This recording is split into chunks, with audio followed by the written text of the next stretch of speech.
प्यारे बच्चों, आज हम आपको मकर संक्रांति इसके बारे में इम्पॉर्टेंट टॉपिक बताने की कोशिश करेंगे और जहां जरूरी पड़ेगा वहां याद भी करवाएंगे। तो आइए देखते हैं। मकर संक्रांति इसको कहते हैं इंग्लिश में कैप्रिकॉर्न सॉल्स्टाइस। कैप्रिकॉर्न सॉल्स्टाइस कहते हैं। एक नाम इसका और भी है, इसको मकर संक्रांति को विंटर सॉल्स्टाइस भी कहते हैं। विंटर सॉल्स्टाइस आमतौर पे ये क्या कब पड़ता है? 22 दिसंबर। 22 दिसंबर को ये मकर संक्रांति पड़ती है। आप जानते हैं इसके पहले के वीडियो में हमने कर्क संक्रांति यानी कैंसर सॉल्स्टाइस या समर सॉल्स्टाइस के बारे में बात की थी। आज हम विंटर सॉल्स्टाइस या कैप्रिकॉर्न सॉल्स्टाइस या मकर संक्रांति के बारे में बात कर रहे हैं।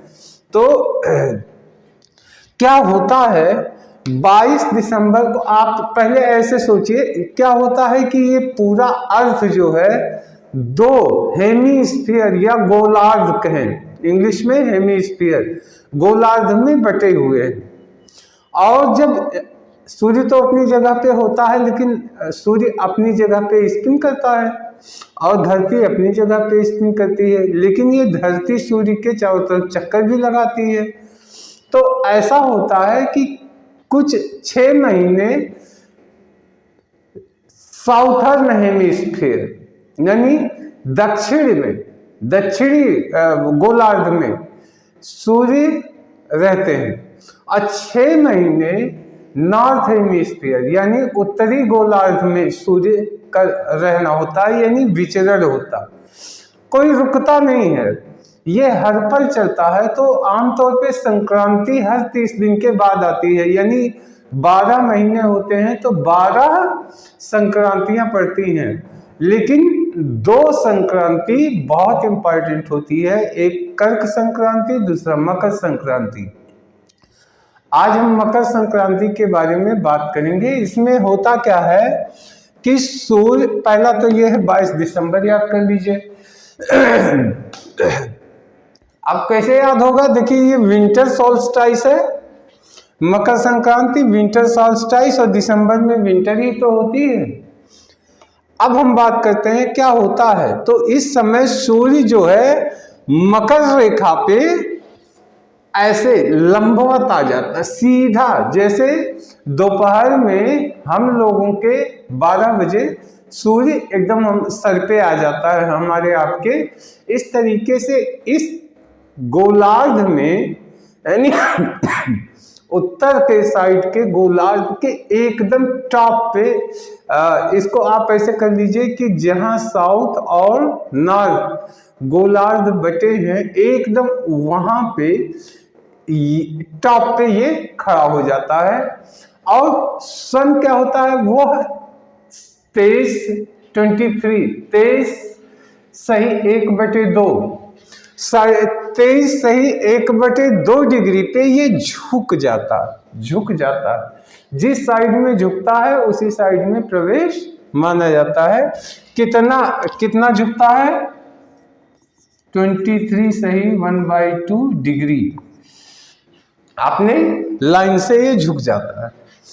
अब बात कर रहे हैं, यानी क्या हो गया? अगर आपसे पूछा जाए कि मकर संक्रांति क्या है, तो इसमें जवाब होगा सन मकर रेखा पे लंबवत उस दिन होता है। किस दिन होता है? 22 दिसंबर को होता है। अब क्या होता है, जिस दिन ये लंबवत होता है मकर रेखा पे सबसे आगे, उस दिन दक्षिणी गोलार्ध में, साउथ गोलार्ध में क्या होगा? उसका सबसे बड़ा दिन होता है, सबसे बड़ा दिन उसका होता है। और जो उत्तरी गोलार्ध है वहां का दिन छोटा होता है। इसके बाद फिर नॉर्थ गोलार्ध में, नॉर्थ ईस्ट हेमिस्फीयर में सन विचरण करते हैं, मतलब अगले 6 महीने इसी में घूमते हैं। तो 6 महीने घूमते हैं, तो इससे क्या होता है? सबसे बड़ी चीज है ऋतु में परिवर्तन हो जाता है। आमतौर पे अगर कोई पूछे कि जैसे एस्ट्रोलॉजी के हिसाब से, ज्योतिष के हिसाब से क्या होता है, तो सूर्य धनु राशि से मकर राशि में प्रवेश करते हैं। किससे? धनु से मकर राशि में प्रवेश कर जाते हैं। ऋतु परिवर्तन में क्या होती है? ठंडक खत्म होनी शुरू होती है और गर्मी बढ़ने लगती है, यानी थोड़ी थोड़ी गर्मी बढ़ना शुरू हो जाती है, ठंडक धीरे धीरे खत्म होने लगता है मकर राशि में। अगर आप एक जो है हमारे पुराणों के अनुसार चलते हैं, भारतीय पुराणों के अनुसार, तो माना जाता है सूर्य दक्षिणायन से यानी दक्षिणी गोलार्ध से उत्तरायण यानी उत्तर की ओर, उत्तरी गोलार्ध की ओर सूर्य का प्रवेश होता है और फिर अगले 6 महीने सूर्य इसी गोलार्ध में, उत्तरी गोलार्ध में विचरण करेंगे। तो आमतौर पे क्या माना जाता है? सूर्य उत्तरायण में प्रवेश करते हैं। ठीक, ये हो गया हमारा मकर संक्रांति के बारे में, यानी यहीं से गर्मी की शुरुआत होती है। अब देखिए भारतीय कल्चर, हमारी संस्कृति और सभ्यता में क्या माना जाता है? आमतौर पे मकर संक्रांति 14-15 जनवरी को माना जाता है। 14 या 15 जनवरी को हमारे यहाँ मकर संक्रांति मनाई जाती है उत्तर भारत में, है ना। तो ये देखिए क्या होता है, दरअसल सूर्य मकर में तो आए, लेकिन क्या होता है अगले 15 दिनों में ये विधिवत मतलब एकदम से उत्तरायण में पहुंच जाते हैं और 14 जनवरी के दिन या 15, ये आमतौर पे 14 ही माना जाता है, कभी कभी 15 भी हो जाता है। इस दिन से मतलब सूर्य पूरी तरीके से मकर रेखा में विचरण कर रहे होते हैं। तो अब एस्ट्रोलॉजी के हिसाब से, खगोल विज्ञान के हिसाब से तो 22 दिसंबर है, लेकिन भारतीय परंपरा में 14 जनवरी मनाई जाती है मकर संक्रांति।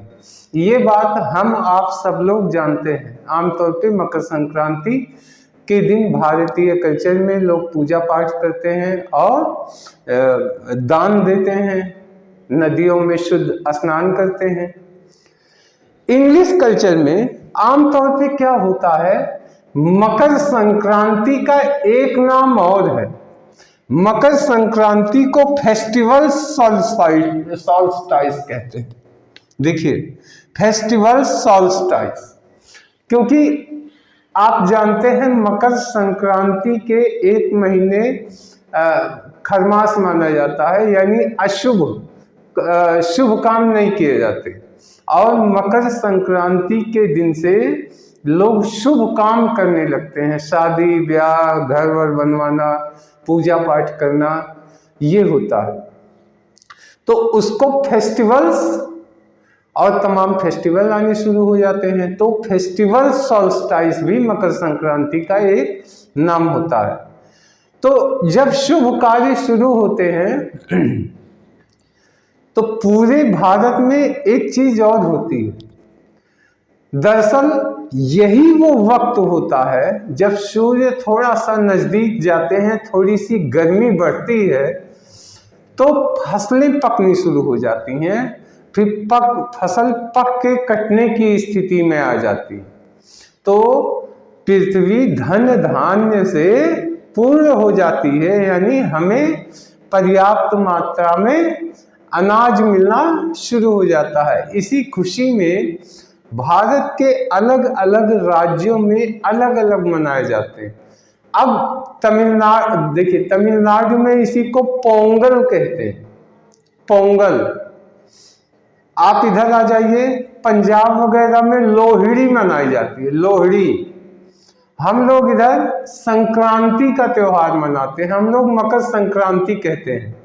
ये भारत खास करके उत्तरी भारत में, और ये ले लीजिए पड़ोसी देश जो हिंदू है नेपाल में भी ये मनाई जाती है, और कुछ देशों में हिंदू परंपरा के लोग इसको मनाते हैं। अब देखिए, आपने सुना होगा मकर संक्रांति में भारतीय कल्चर में खिचड़ी बहुत लोकप्रिय है। तो दरअसल होता ये है कि खिचड़ी क्यों हम खाते हैं या खिचड़ी को क्यों उपयोग में लाया जाता है। तो खिचड़ी में 2-3 चीजें, इसमें जो है उड़द, देखिए उड़द ये शनि देव का प्रतीक है, यानी शनि देव से संबंधित। हल्दी बृहस्पति से संबंधित, बृहस्पति देव से संबंधित।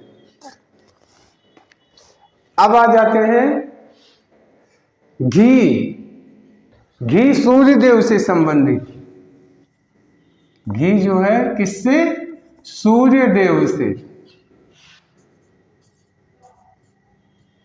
तो इस तरीके से यहाँ कई देवताओं को मिला दिया जाता है, जिससे हर देवता, हर ग्रह, हर नक्षत्र का प्रतिफल हम लोगों को मिलता रहे।